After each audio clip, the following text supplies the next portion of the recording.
Coming up, I'll talk about Trump's discussion with Elon Musk on X from last night.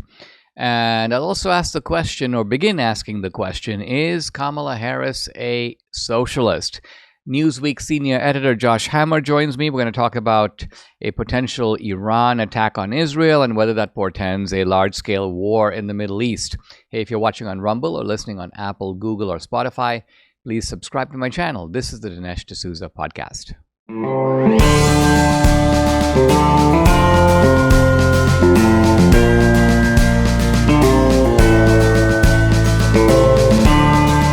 America needs this voice.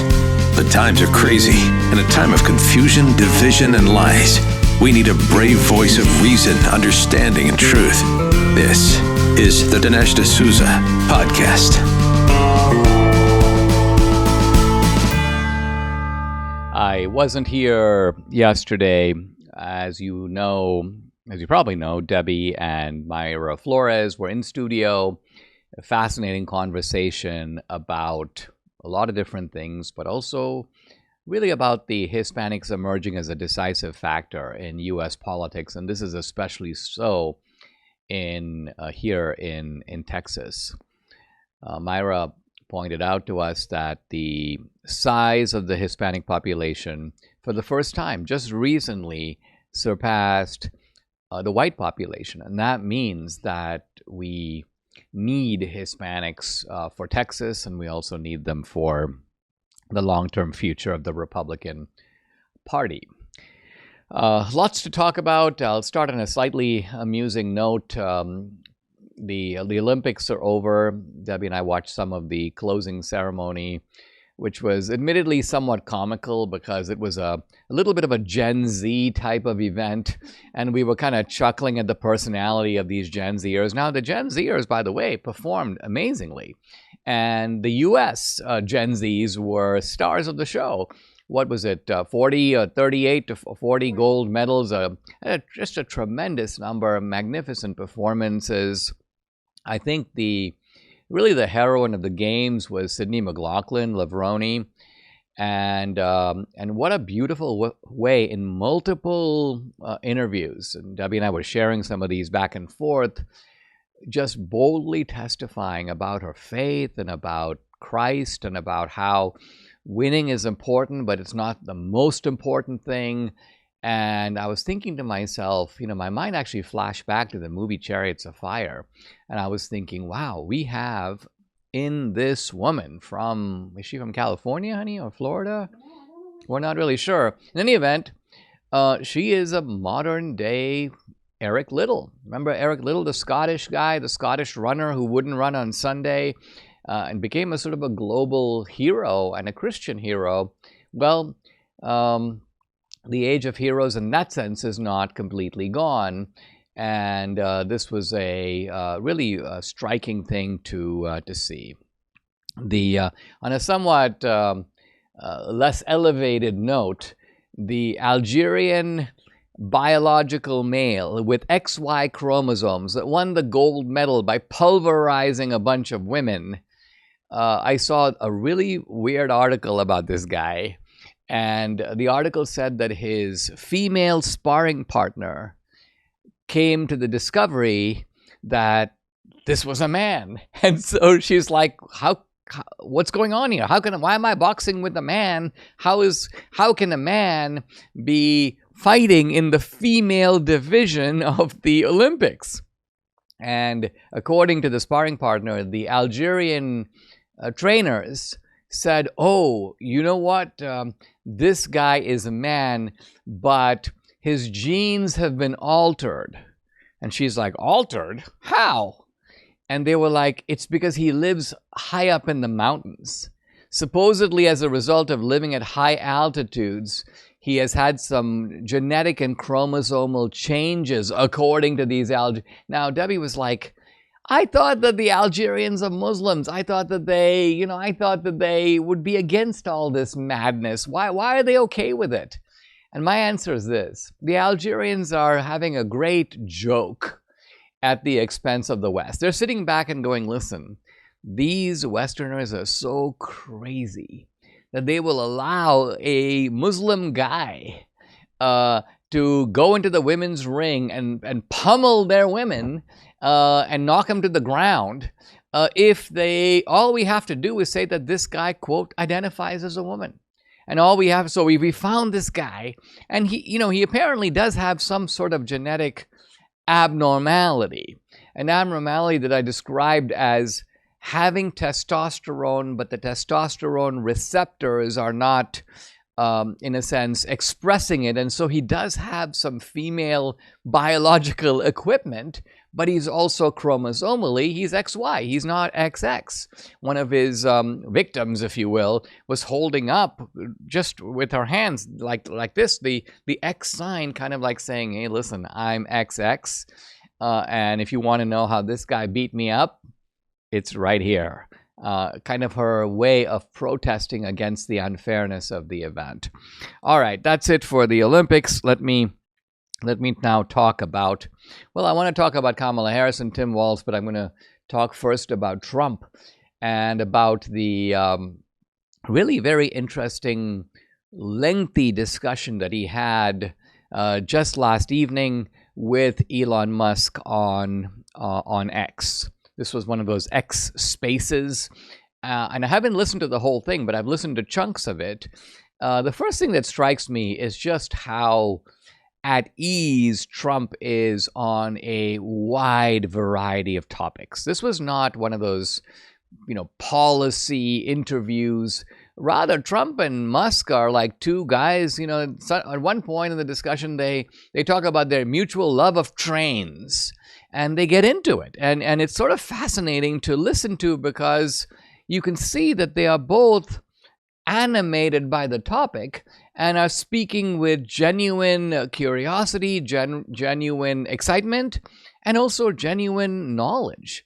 They're knowledgeable about the stuff they're talking about. And one of the things that becomes obvious is the wide amplitude of Trump's knowledge and interest. This is not a guy, normally when you talk to political guys, they've got canned presentations on various policy type of issues. But if you ask them about something that's not on that menu, they get very flustered. And so if you ask them about sports, or if you ask them about something to do with new technology, that's outside their wheelhouse. They become really inarticulate. And in some ways, they also lose interest. They're like, well, why are you bringing that up? What does this have to do with, me running for office? But with Trump and Elon Musk, you get none of that. You get the idea that you've got two people who are human beings in the round. By that I mean they've had wide experience. They are both geniuses of a type. And in fact, Debbie, we're talking about it over our lattes this morning. Debbie's like, they're both visionaries, and no surprise, they're both billionaires. In other words, not only are they a visionary, someone who can envision something, but I think the number of visionaries is much larger than the number of billionaires, for a simple reason that lots of people have ideas that they don't do anything with. So think of all the people who have great ideas for a business. If only there was a business that did this. Well, okay, why don't you do it? Oh no, I don't have time to do it. I got to go to work tomorrow. So most people have ideas, and sometimes very good ideas, but the task of taking the idea and putting it into effect, let alone testing it in the market and vindicating it by finding a customer base that responds to your idea. This is the peculiar genius. Elon Musk has been crossing swords with a guy. This guy is like chief scientist for Google. Now this guy is sort of, he is in his own way a computer genius. But on the other hand, he's not a builder. He doesn't create anything. He is essentially an academic. And so he mocks Elon Musk and says, this will never work, that will never work. And Elon Musk is like, until you build it, you don't know if it's going to work or not. You haven't built a thing. You are essentially a sort of MIT geek who knows a lot, but knowing a lot or even having visionary ideas is not quite the same thing as getting it done. Are you feeling overwhelmed by the increasing cost of health insurance? Have you had enough of not having control over your healthcare dollars? Introducing Share Right. It's healthcare done the right way. At Share Right, you're not just a number, you're part of a caring community. Forget about paying excessive premiums. With Share Right, you stand to save 30 to 50% compared to health insurance. So think about what you could do with all those savings. But it's more than just savings. Share Right ensures you have access to the care you deserve precisely when you need it, from routine checkups to unexpected emergencies. With Share Right, your healthcare is their top priority. So empower yourself today by taking control of your healthcare costs. Visit Share Right, that's shareright.org/Dinesh to learn more. See how much you can save. Visit shareright.org/Dinesh. That's shareright.org/Dinesh for healthcare done the right way. You asked, and MyPillow listened. They're finally bringing you the most requested offer ever. Right now, you can get the queen-size premium MyPillow for just $19.98. MyPillow is made with patented adjustable fill. It adjusts to your exact individual needs, regardless of your sleep position. It helps to keep your neck aligned and holds its shape all night long, so you get the best sleep of your life. But that's not all. Good deals all around. Get the 6-piece kitchen or bath towel sets, just $25. The brand new mattress topper as low as $69.98. The famous MyPillow bed sheets for as low as $25. And there's a lot more. Call 800-876-0227. The number again, 800-876-0227, or you can go to mypillow.com. When you use promo code Dinesh, you get huge discounts on all the MyPillow products, including the premium queen-size MyPillow, just $19.98. That's the lowest price ever, so don't delay. Order today. Go to mypillow.com and use the promo code. It's DINESH, Dinesh. I want to talk in this segment about Kamala Harris and Tim Walz. And the question I'm posing is actually a bigger question that I can answer in one segment. So I'm just going to tease it today and then pick it up and discuss it in a little more detail. It's the question of, are these two socialists? And would their election represent an importation of socialism to America? What in an earlier book I called United States of Socialism. Is that where we are headed? I mean, the whole prospect seems deranged in that just a generation ago, it looked like capitalism had completely annihilated socialism. And it had annihilated it not through intellectual debate or just academic discourse, had annihilated it on the ground, in that you could look at innumerable side-by-side examples of capitalism versus socialism, and everywhere capitalism succeeds and socialism fails. North Korea and South Korea, classic example. And examples in Asia, examples in Africa, examples really all over the world. So wouldn't it be odd if in the wake of all that, somehow we have, through a collective amnesia, forgotten all that, it's all somehow gone, and socialism makes this amazing comeback here in the third decade of the 21st century. Now, Kamala Harris has said more than once, I am not a socialist. She says, I'm a capitalist. And she said that, I think, to distinguish herself from the squad. If you remember, you've got Cori Bush, and you've got AOC, and you've got some of these squad, Rashida Tlaib, and they don't shirk, they don't hesitate from the socialism label. So the progressives, Nancy Pelosi, Kamala Harris, they're like, no, we don't belong in that camp. But the question is not whether they are full-blown socialists. It's rather, are they going to be moving us, and how far, in the direction of socialism? Now, socialism can be understood in many ways. I want to just focus on the actions of Tim Walz and Kamala Harris in Minneapolis in 2020 in the wake of the George Floyd fracas. Massive lawlessness in Minneapolis, in Minnesota. massive hike in the murder rate. It jumped 75% in 2020 and then rose again in 2021. And even though the crime rate has stabilized since then, it's still 50% above 2019 levels. So this has been a enduring rise in not just the crime rate generically, but in the murder rate specifically.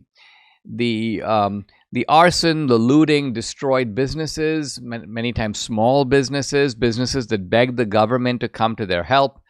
And Tim Walz, who was then the governor, refused. He didn't deploy the Minnesota National Guard until much of the damage had already been done. When he did so, he deployed a paltry number of guardsmen. And here's a business owner, Ricardo Hernandez, telling the New York Post, he told the National Guard to stand still. So you might ask now, what does all of this have to do with socialism? Well, it may not have much to do with socialism, but it has to do with socialists. And by that I mean Tim Walz knew that a lot of these BLM and Antifa riders, let's remember that BLM and Antifa have their roots in socialist movements. The founders of BLM, by their own admission, were trained as socialist organizers. So these are far-left socialist thugs. And Tim Walz decided, they're my thugs. They may be thugs, but they're thugs on our side. And so we need to, at the very least, look the other way, and perhaps even to enable them in certain ways. And when you're dealing with the enabling, you see it even more clearly in the actions of Kamala Harris than you do in the case of Tim Walz. Tim Walz, you could say, didn't do the things that he was supposed to do. So his failure was an act of omission. I won't send in the National Guard. With Kamala Harris, it's an act of commission. What does she do? She raises bail money for the arsonists, for the rioters. This is the Minnesota Freedom Fund, the so-called MFF, and $35 million was raised by this group. And who got the bail? Well, according to the New York Post, Darnica Floyd got bail money. This is a guy charged with second-degree murder and accused of stabbing a man to death.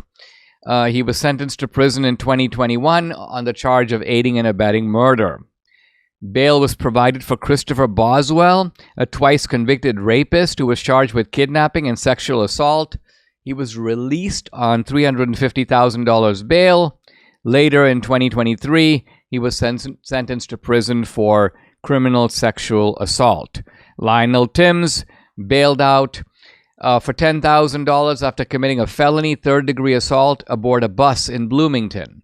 Less than a month later, he was rearrested after he nearly beat a local bar manager to death. So you can see that these are not upstanding members of society. They're the worst of the worst. So isn't it telling that you've got a left-wing bail fund and it's bailing these types of characters out? In other words, this is the kind of lawlessness that the Democrats approve of. It is their lawlessness. It's lawlessness on behalf of their objectives.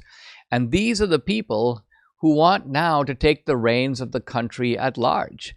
And so the questions we have to raise are they going to burn America to the ground in the same way that they were willing to stand by almost Nero style and fiddle? But more than fiddle, because Nero didn't burn Rome. He's just fiddling. He's enjoying the spectacle. But even Nero didn't raise bail money, so to speak. He didn't actively abet the people doing it. Whereas in this case, with Kamala Harris and Tim Walz, they are right in there with the rioters and with the arsonists.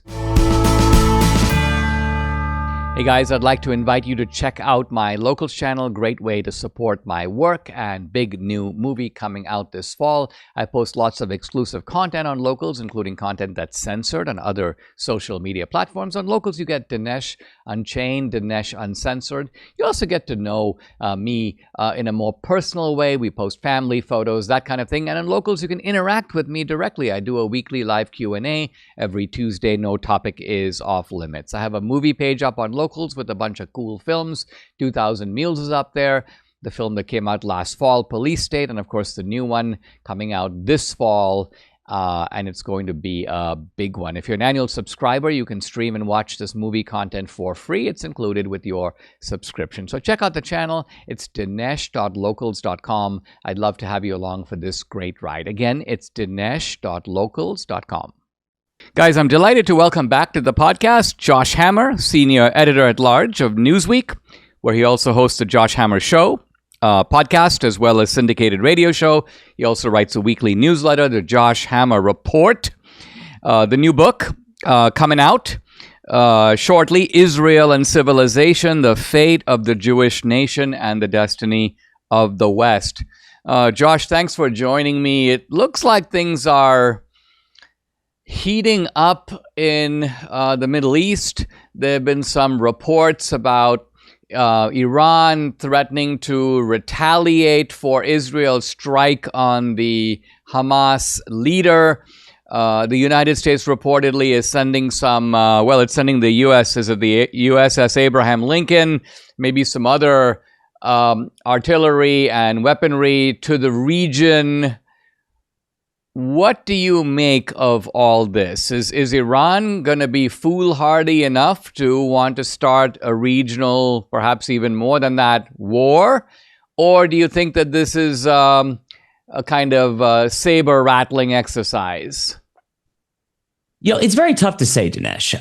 We've been kind of on pins and needles here for weeks now. I mean, Israel took out, to be clear, Israel has not formally taken credit for, but we broadly expect, I guess I shall say, that Israel took out Ismail Haniyeh, the Hamas political chief in Tehran a couple of weeks ago. That came quite literally within hours of taking out a top-ranking Hezbollah militant outside Beirut. That particular Hezbollah militant, actually, Shakur is his last name, had a massive U.S. ransom payment on his head because he has the blood on his hands going all the way back to the 1983 Beirut barracks bombing all the way back then. So, in the span of just a few hours, Israel took out two of the top jihadists in the Middle East, and the entire region has essentially been on tenterhooks now for 2.5, 3 weeks or so as we await to see what possibly comes as a result of it. Now, a sane and rational U.S. foreign policy, Dinesh, in a situation like this, especially given what I just said about the fact that there were 241 dead U.S. Marines back there in Beirut in the early 1980s, a rational U.S. policy would stand by our ally that is broadly considered to have taken out these two jihadists, and to say to our mutual enemies in Tehran and their broad proxy, their sprawling network of jihadists, don't mess with us. That would be a sane policy. But the Biden-Harris administration is trying to have their cake and eat it too. Yes, they are sending the USS Abraham Lincoln. I believe the USS Theodore Roosevelt is also there. There are multiple aircraft carrier striker groups. A nuclear submarine has been chasing over there, getting there ASAP. So the weaponry is in place, but at the same time that they have this deterrent posture there, they're also begging them not to do anything, and they're trying to do this whole kind of song and dance routine with Hamas, trying to get this ceasefire agreement. There's a big meeting this Thursday. So they can't get their message straight. On the one hand, they have this deterrent weaponry there. On the other hand, they're basically begging for a ceasefire and a de-escalation.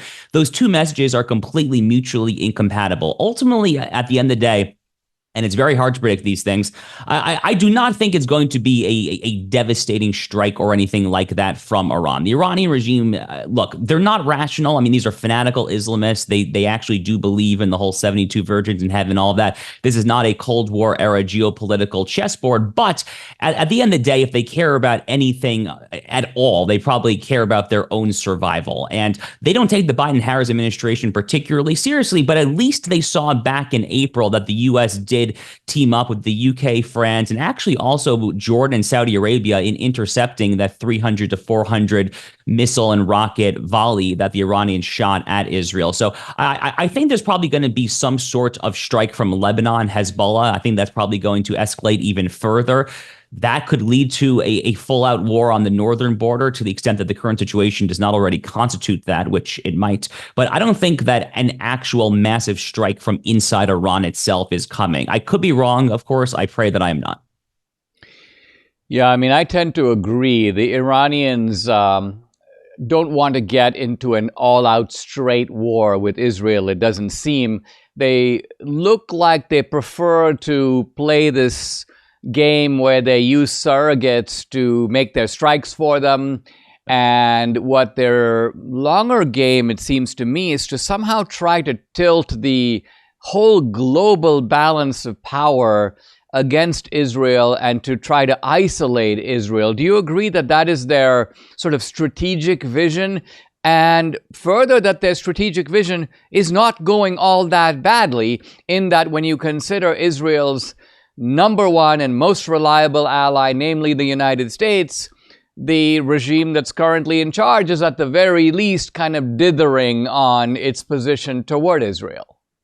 Yeah, and emphasis on at the very least, right? I probably even have some harsher words than that, to be honest with you. But it was Avril Haines, who's the top-ranking DNI, or Director of National Intelligence, if I have her title correctly there. I mean, she had a report maybe a month and a half ago, basically ascertaining that the Iranians are largely funding a lot of the so-called pro-Palestinian protests, which have been rocking America's university campuses for the better part of a year now. And of course, it makes sense. I mean, Dinesh, you're a pro at this. I mean, this is straight out of the Soviet Union's playbook. I mean, back during the 1960s, the Soviets would do this exact same tactic. They would try to sow the seeds of civic discord here in America. They would literally disseminate literature in largely black neighborhoods, trying to gin up racial resentment. Oh, the white man is putting you down. This is a well-known Kremlin tactic from the Khrushchev era back in the 1960s or so. And the Iranians are doing it yet again when it comes to kind of exploiting the useful idiots. And Prime Minister Netanyahu, in his speech before Congress a few weeks ago, used that exact term. I actually love the fact that he used that term in describing these people as the useful idiots for the Iranian regime, because they are doing it all over again. Everything that has been happening here in America has Iran's footprints all over it. Back in April, I can't remember the exact day. It was in mid-April, but there was this one day where there was clearly coordinated activity all across America. They shut down the San Francisco-Oakland Bay Bridge. They were marching down on Wall Street in Lower Manhattan, O'Hare Airport in Chicago. They shut down the roads there. There was this one day in mid-April. And my friend Carolyn Glick, the well-known Israeli conservative commentator, had a very interesting insight where she linked to one of her sources who was kind of a regime dissident inside of Iran, if I remember.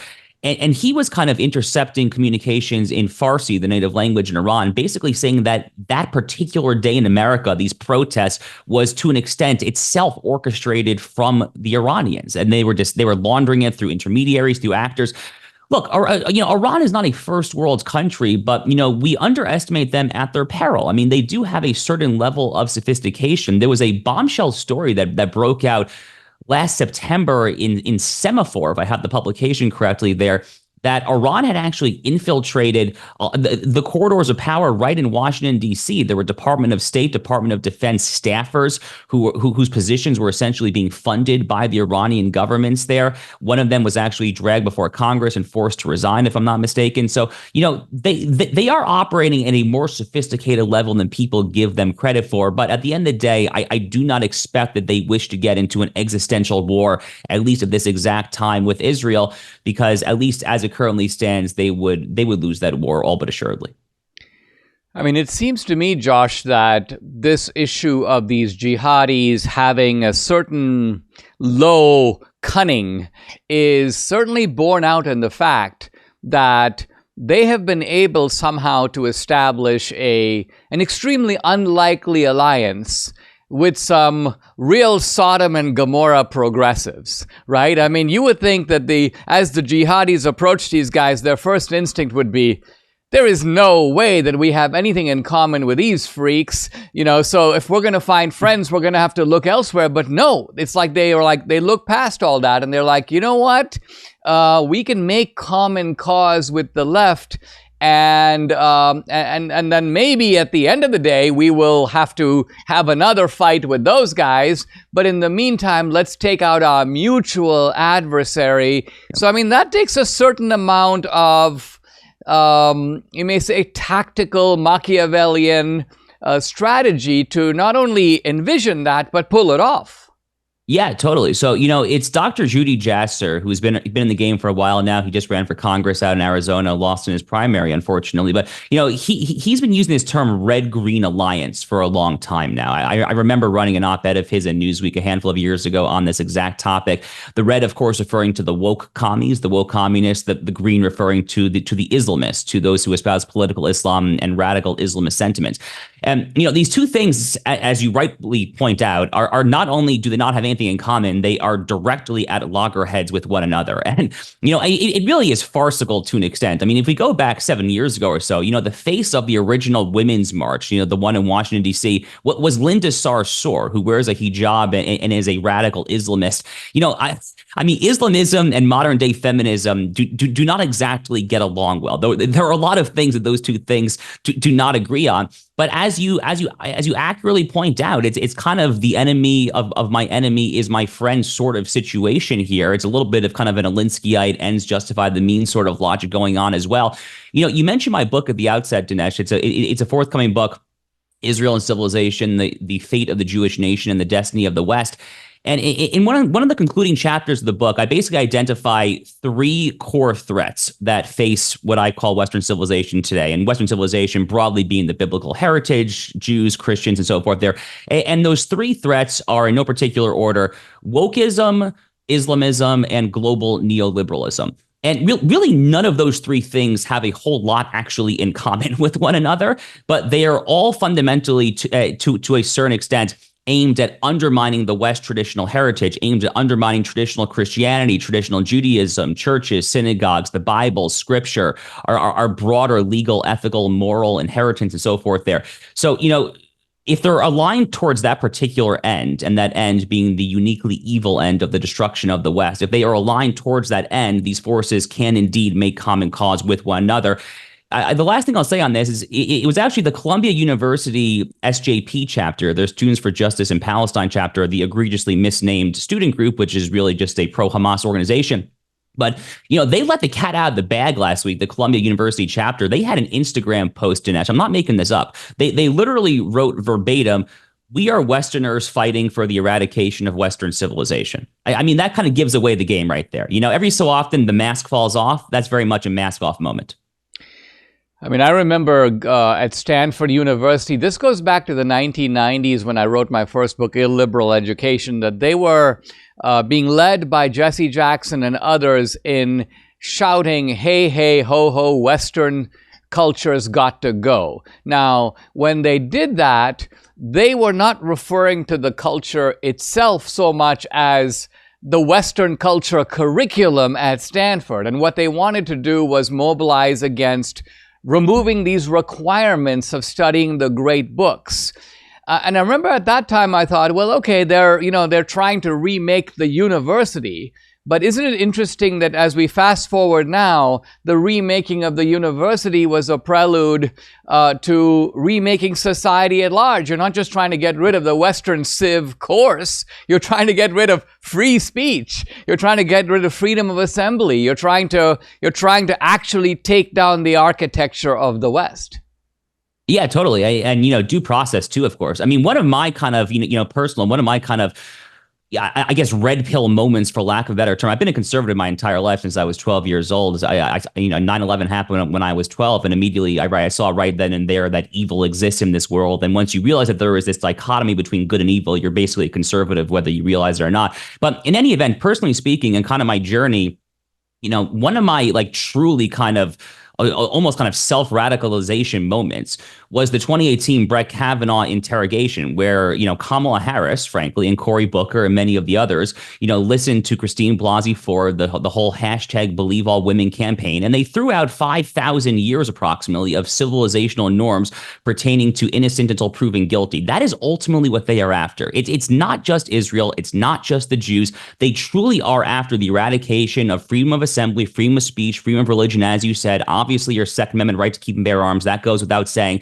But even something as simple that we once took for granted as your actual due process, innocent until proven guilty rights. That to me was yet another kind of major mask off moment.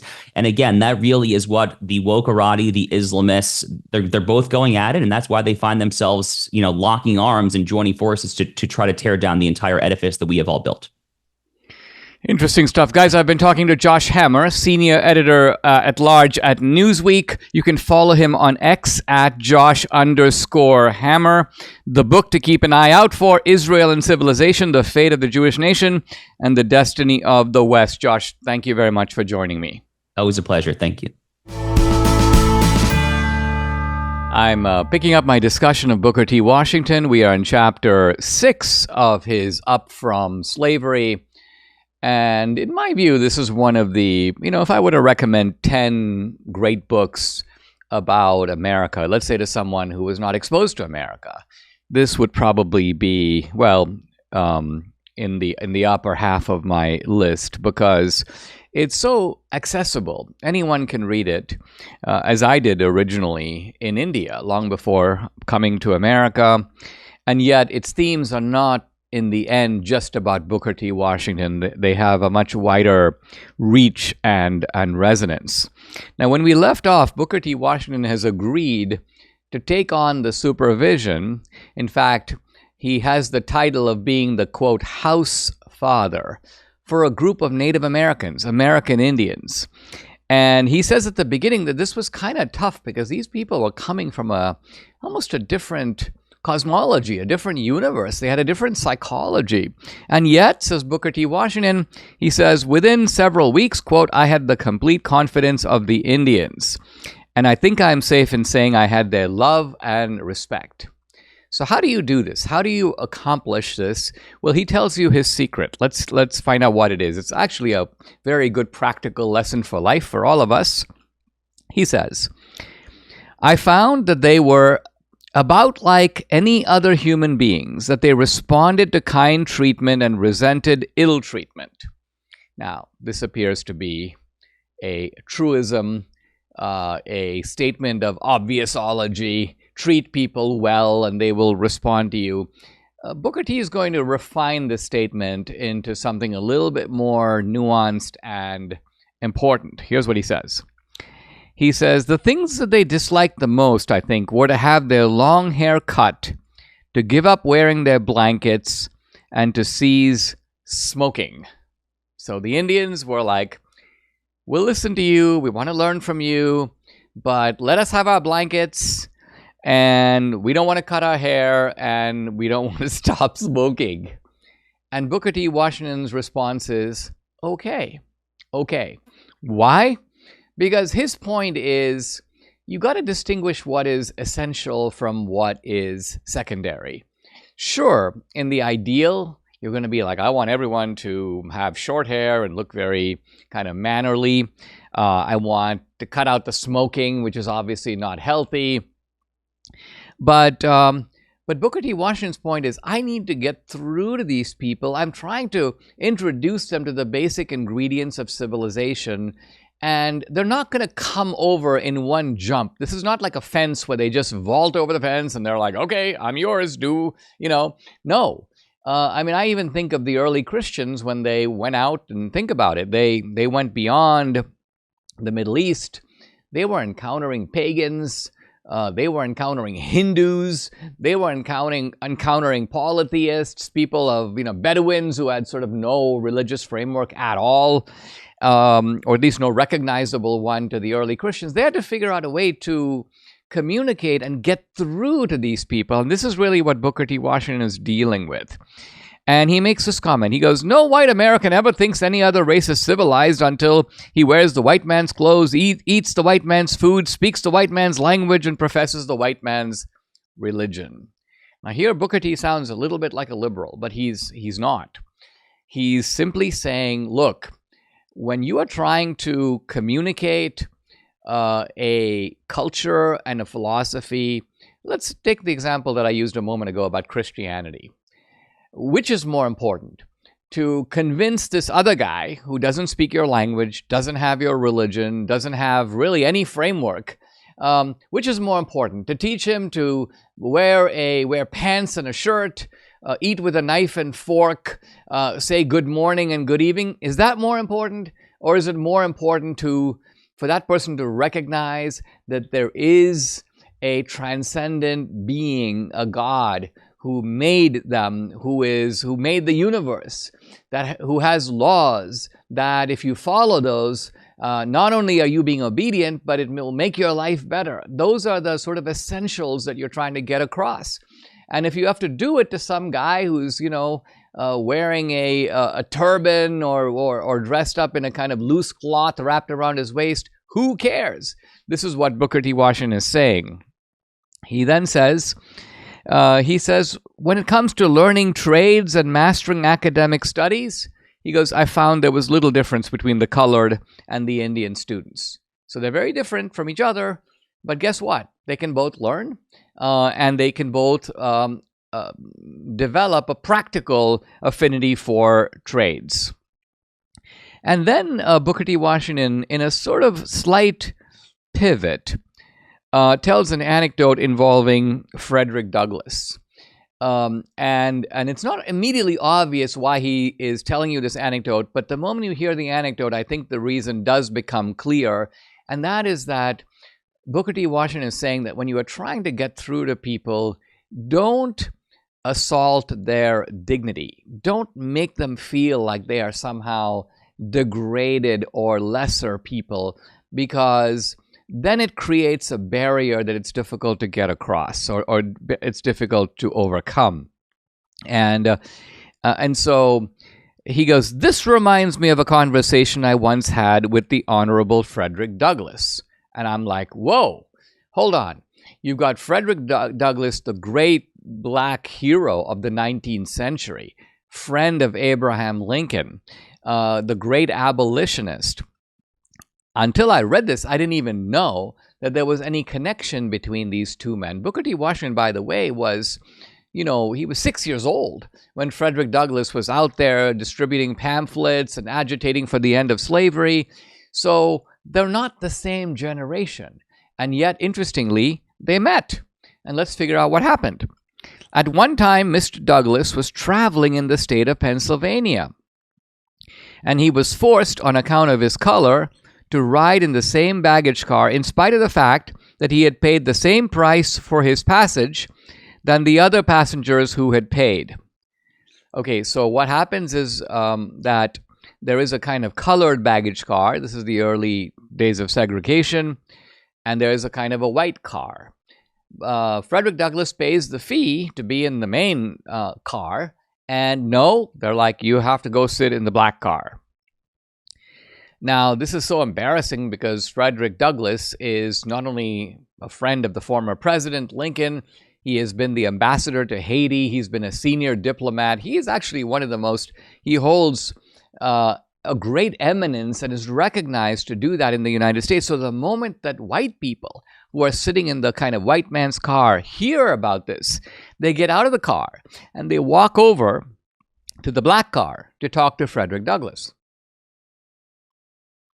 And when some of the white passengers went into the baggage car to console Mr. Douglass, and one of them said to him, I'm sorry, Mr. Douglass, that you have been degraded in this manner.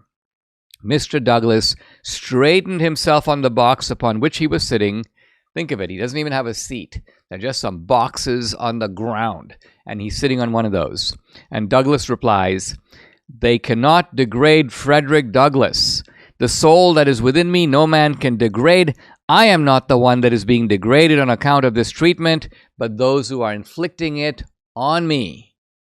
So what is Douglass saying? He's basically saying, look, who are the low-class people around here? Not me. If they grab me and stick me into this car, they're not degrading me. Yeah, they're using force upon me in the sense that I'm not allowed to enter the other car, but the people who are doing that are, you may say, showing their true colors. And so Douglas here, it's not that he doesn't recognize the ill treatment. He does recognize it, but he doesn't allow it to crush him, and he doesn't allow it to undermine his dignity. And you can see right here that Booker T. Washington agrees. He's of the same mind. This is actually going to be critical to Booker T. Washington's own philosophy going forward. In fact, it's more identified with Booker T. Washington than it is with Frederick Douglass. But isn't it interesting? This is one way in which you can identify the conservative. This is the conservative habit of mind. Now, to the liberal, they don't see it this way for the simple reason that to them, the only issue is the rule, segregation. And so for the liberal, if the rule is unfair and the rule is degrading you, you're degraded. You have no way to respond other than to feel degraded. And so the reaction of Frederick Douglass and the approval of that reaction by Booker T. Washington is a bit of a surprise. You've got a person who is admittedly being ill-treated, who nevertheless does not feel degraded. And why not? Because they believe, rightly I think, that there is an inner part of them, i.e. the soul, and you can't touch that. I mean, this is what Solzhenitsyn says about the Gulag. He says, okay, you got me. My hands are tied behind my back. You've stripped me down to my underwear. I'm sitting in, I'm looking at a barbed wire fence and I can't get out. And so in every way you can torment and inflict pain on my body. But there's another part of me that's inside of me, and that is unassailable. You can't reach that. You can't touch it. That part remains free. And so this is the thing that Booker T. Washington is getting at. The difference is that he doesn't really, he doesn't expound philosophically on any of this. This is kind of why I'm doing it. What Booker T. Washington does is in a very kind of folksy way. He tells you the anecdote, and then he sort of moves on. And he allows you to sort of dwell on it, think about it, and try to draw what you can out of it. And I find, reading this book page upon page, there's just a lot to draw on. Subscribe to the Dinesh D'Souza podcast on Apple, Google, and Spotify. Or watch on Rumble, YouTube, and salemnow.com.